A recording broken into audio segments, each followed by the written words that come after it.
जय भीम साथियों, एक सवाल है आपसे।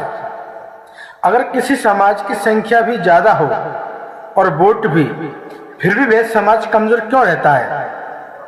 पता है क्यों? क्योंकि वह समाज संगठित नहीं होता। सदियों तक हमारे समाज ने अन्याय, भेदभाव और अपमान सहा, लेकिन इस अंधेरे में एक सूरज उगा जिसने हमें अधिकार की रोशनी दिखाई। वह महान व्यक्ति थे, भारतीय संविधान के रचयिता, नारी मुक्ति के दाता, बाबा साहेब डॉक्टर भीमराव रामजी अंबेडकर। बाबा साहब ने हमें 3 मंत्र दिए: शिक्षा, संगठन और संघर्ष। साथियों, अगर हमें अपने अधिकार सुरक्षित रखने हैं तो हमें समझना होगा कि राजनीतिक शक्ति सबसे बड़ी ताकत है।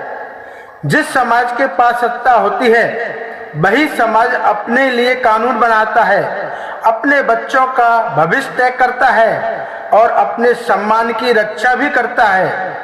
बहुजन समाज को राजनीतिक ताकत का रास्ता दिखाने वाले महान नेता मान्यवर साहब कांशीराम ने कहा था, जिसकी जितनी संख्या भारी उसकी उतनी हिस्सेदारी। आज हमें समझना होगा कि हमारी संख्या कम नहीं है, लेकिन अगर हम बिखरे रहे तो हमारी इस फूट का फायदा हमारे विरोधी उठाएंगे। इसलिए हम सबको एक साथ आना चाहिए, क्योंकि जब भी इतिहास बदला है वह एकजुट समाज ने बदला है। अगर हम एकजुट हो गए तो पंचायत क्या, विधानसभा भी हमारी होगी, संसद में भी हमारी आवाज गूंजेगी। हमें पंचायत से संसद तक भागीदारी बढ़ानी होगी। हमें अपने समाज के पढ़े लिखे युवाओं को राजनीति में आगे लाना होगा।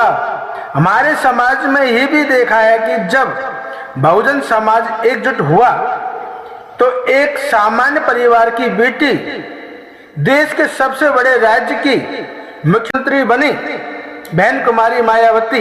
ये उदाहरण बताता है कि अगर बहुजन समाज एकजुट हो जाए तो सत्ता दूर नहीं रहती। साथियों, हमारी लड़ाई किसी से नफरत नहीं है, हमारी लड़ाई समानता, सम्मान और अधिकारों की है। हमें अपने बच्चों की शिक्षा के लिए अपने समाज को संगठित करना और अपनी वोट की ताकत को पहचानना है। जिस दिन दलित, आदिवासी और पिछड़ा समाज पूरी जागरूकता के साथ वोट करेगा, उस दिन देश की राजनीति की दिशा बदल जाएगी।